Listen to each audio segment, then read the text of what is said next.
The theme of our 3 talks is the greatness of this part of the world 1-2 millennium ago. That if you were to take an extensive tour of the Mediterranean basin and its environs today, you would be setting foot in perhaps a dozen and a half wonderful little countries, depending on how far inland you went, each with its own language, its own culture and government, and until the advent of the euro, its own currency. But take that same excursion 2 millennium ago, and you would find yourself in the land of a single peoples, one group who not only was Europe's superpower, but the only superpower that had absolute hegemony over this vast region.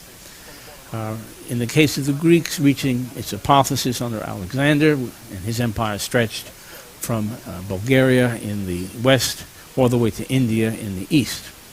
The Roman Colossus, which then absorbed the Greek Empire at its height under Augustus, stretching from Scotland to the Sahara. And then emerging from the detritus of the collapse of the Greco-Roman world, the Ottoman Empire, which perhaps covered even vaster territories, probably equivalent roughly to the British Empire, except keep in mind the British Empire lasted but 100 years. And as for the American century, well, only history will tell. What is unique, I think, about this talk is, first, it's out of chronological order. Now, as a historian, it was my preference to take things in the order that they appeared on the stage of history, beginning with the Greeks, and then the Romans, and then the Ottomans. The cruise director thought it would be more congenial, since we're entering Turkish waters, that we take it out of order and do the Ottoman Empire today. I sent a note to the captain and asked him if he wouldn't mind revising the itinerary of the cruise so as to better comport with the chronology of my lectures. I expect to hear from him any day now. The other unique thing about this lecture is here we are in a different theater, and probably for our final talk we'll be in a different theater again. One of the things I love about presenting in celebrity is I never know where they're going to put me. On our last cruise, they put me in the cabaret, and they served alcoholic beverages during my talk. And I thought to myself, you know, if we instituted that policy back at the university, I'll bet my 8 a.m. classes would be far better attended, don't you think? Yeah. And finally, what is unique about our talk today is, in contrast to our discussions of the luminous Greek Empire and the indomitable Roman Empire, where we will spend 99% of our time looking at these empires in their ascendancy. The days of glory for the Ottomans were few, and their decades and centuries of decline many. So this is really a discourse on an empire in decay. I think the only thing I can remember from my high school history classes was Turkey, the sick man of Europe. And the Ottoman Empire spent most of its life in decline, in decay, in decolonization, in imperial decay and fragmentation, and ultimately death. You'll notice that I even dressed appropriately for this mournful event. My Jewish mother always told me, think Yiddish but dress British, and I'm sure it is part of the reason for my success.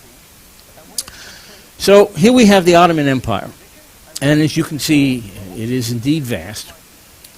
At its height, it embraced all of North Africa, Morocco, Tunisia, Algeria, all of the Middle East, Palestine, Lebanon, what we call Iraq today, the Arabian Peninsula, all of Eastern Europe, and in fact it got as far as the gates of Vienna before it began that ebbing process. So that you weren't Bulgarian, you weren't Romanian, you weren't Croatian, you weren't Algerian, you weren't Palestinian. What you were a subject of the Ottoman Sultan. And the empire reached its heights under the guidance of Sultan Suleiman the Magnificent. He was a brilliant military strategist, a very capable administrator, an intellectual, and represented the best of the Ottomans.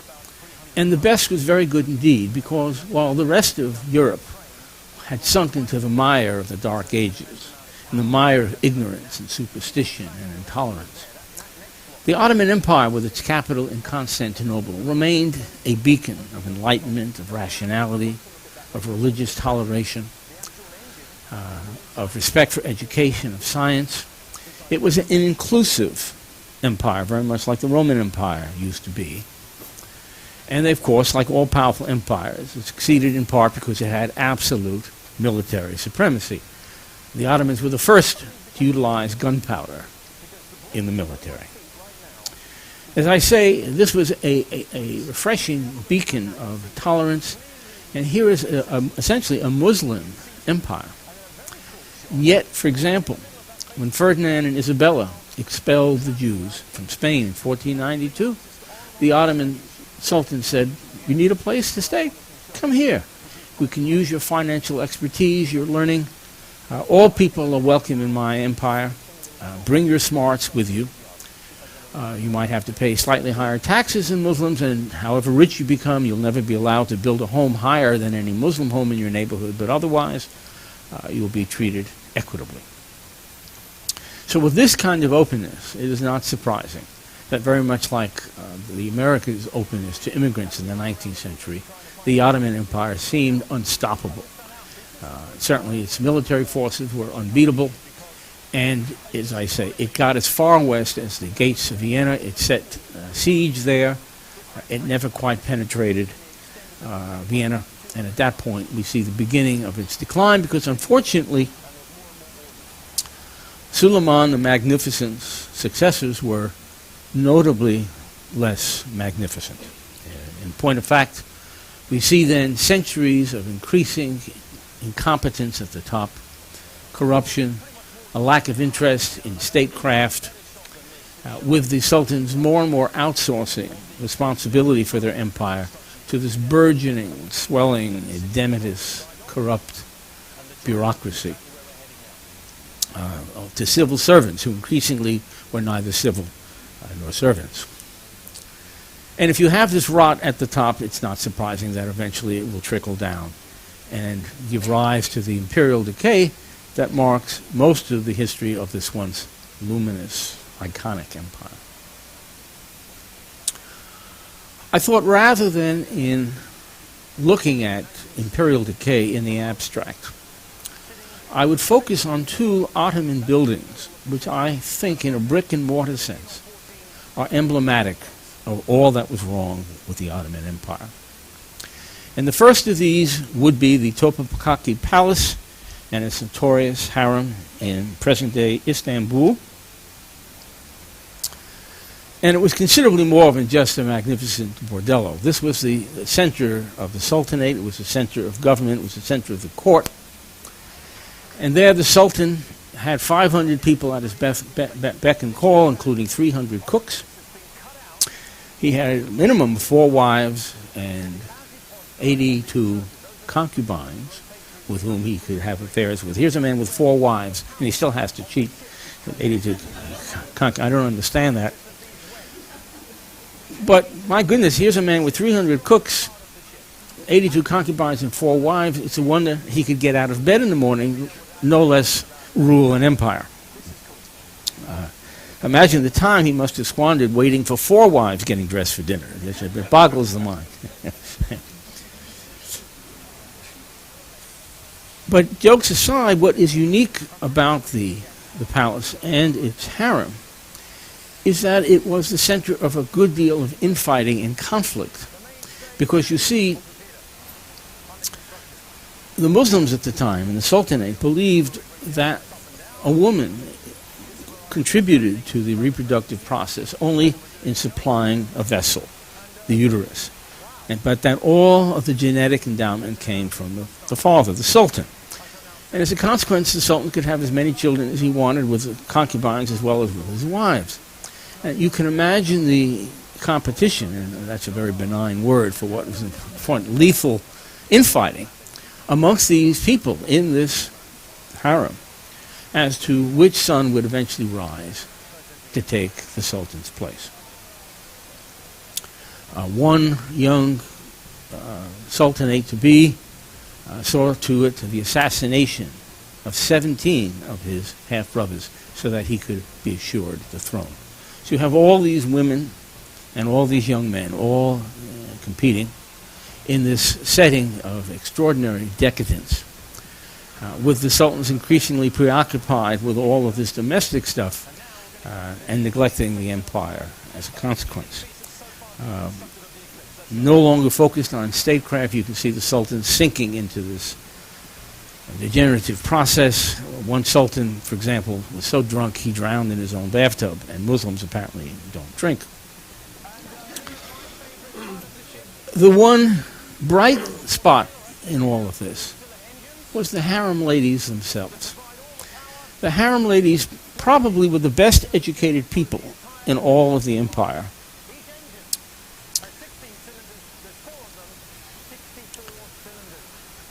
Muslim religion prohibited enslaving Muslims, Jews, and Christians, and the harem ladies were slaves. So they reached out to places like Russia at the far reaches of the empire for their training into the harem. And once they were accepted into the harem, they were educated in language, literature, geography, political science, history, philosophy, and of course, techniques of sexual pleasuring. Sounds very much like the Ivy League education I had at Cornell, except for that last topic. I think the closest Cornell ever came to that was home economics. So these ladies clearly had much more of an education than the sultans that they were there to please. And after they had finished their tour of duty, once they were no longer able to have children, they were farmed out as wives to the Ottoman elite. So, you know, all things considered, they didn't have it too badly. But unfortunately, as I say, this system was in many ways emblematic of the rot in the empire as a whole. Look at a few more of these harem ladies. Yeah, so never loan your computer to your children. That's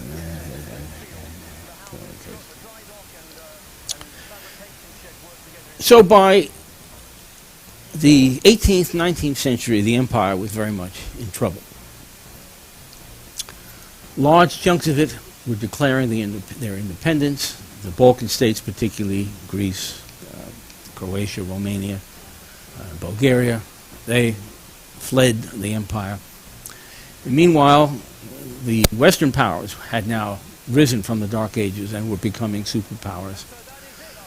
As the Ottoman Empire sunk more and more into sclerosis, its arteries sclerotic, its gates closed, they forbid the printing press in the Ottoman Empire for 300 years. So you can get a sense of how far they were falling behind, whereas the West now was beginning to rise into the ascendancy.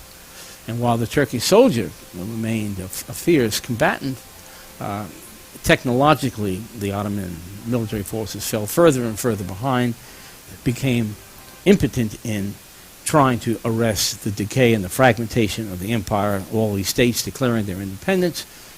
Meanwhile, particularly France and England circling like vultures, waiting to lop off big chunks of the empire were it to die. As I say, its military forces were now inadequate. Catherine the Great in 1600 beat them in the Crimea. The Venetian navy sunk the Turkish navy in 1790. Napoleon chased them out of Egypt in 1799. And now the great powers were just circling, ready to take the rest of the empire as soon as it expired. So the sultans, toward the 19th century, realized they had to do something. And the sultan, unfortunately, the two things that they did were the worst possible things that they could have done to ensure their survival. The first mistake was the Sultanate noticed that these great European powers all had magnificent palaces as symbols of their strength and their dominance. And so he resolved that the Turks would put aside this Topkapi palace and its harem and build a new palace, a modern palace that would be every bit the equal of the Hermitage in Russia, Versailles in France, Windsor and Buckingham in England, and show the world, and particularly the Western powers, that Turkey was still a competitor, a force to be reckoned with. And so the Sultan sunk what little gold was left in the Ottoman treasury and built the Damamici Palace, which is on the other side of the town from the harem, with some 82 bedrooms and 60 ballrooms and 43 bathrooms with gold fixtures. And of course, rather than being impressed, the Western powers saw this as yet another example of Ottoman folly. And of course now the empire was broke, became increasingly indebted to the Western powers. And then the Sultanate made a second big mistake. Let's see where the money went.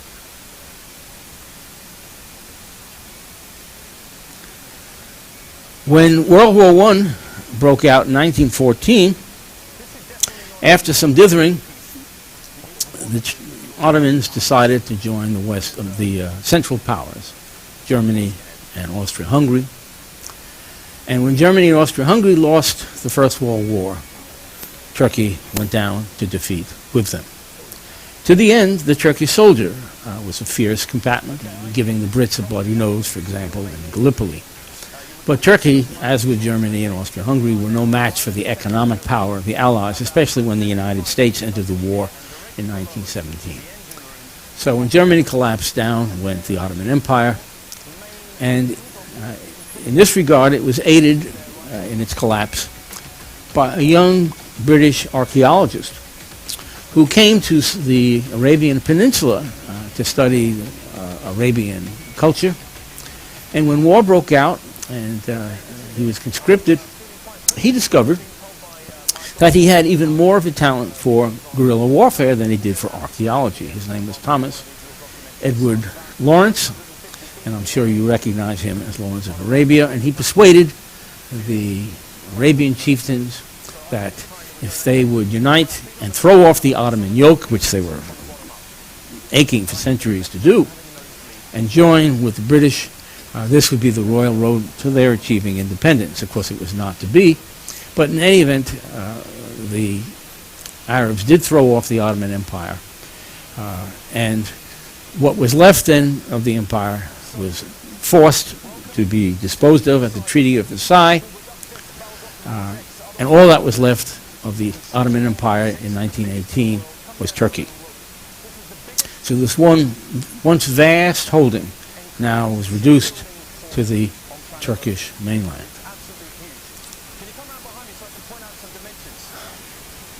By now, of course, the Turks had had enough.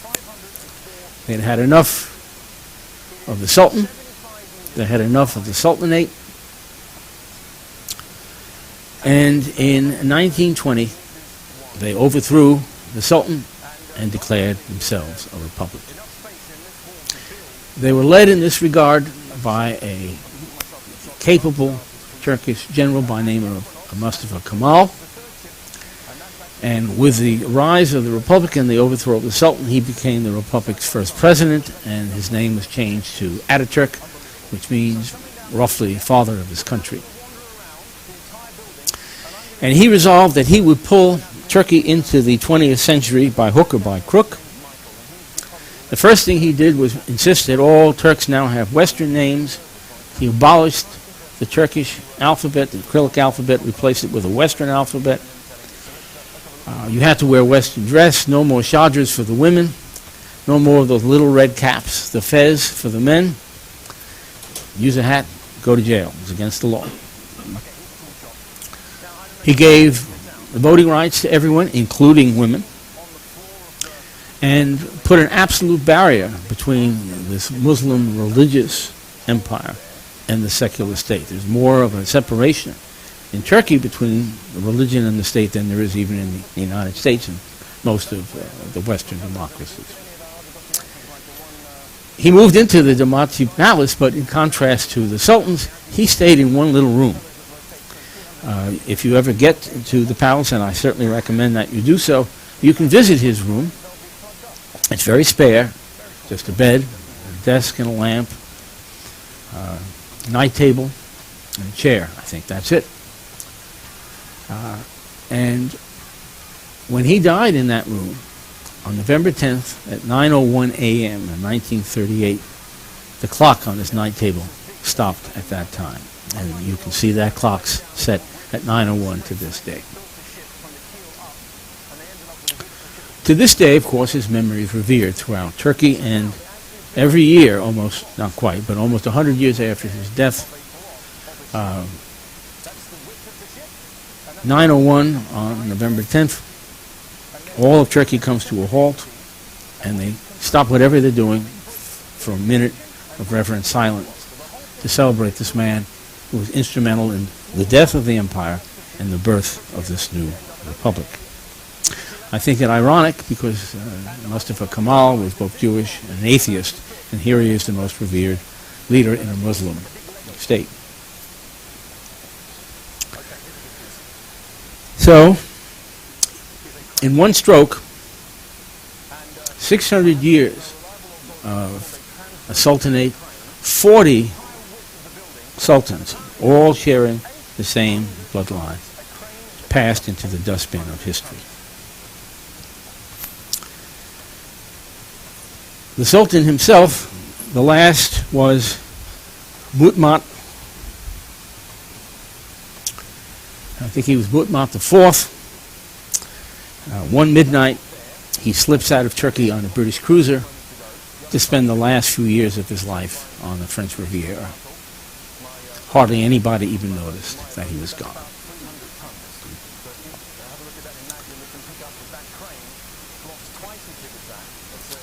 We see, therefore, one of the mechanisms by which even great empires decline. Empires which, to their citizens, doubtless seemed imperishable. Incompetence and corruption at the top, and most particularly bankruptcy by the enormous cost of imperial ambition and dominance.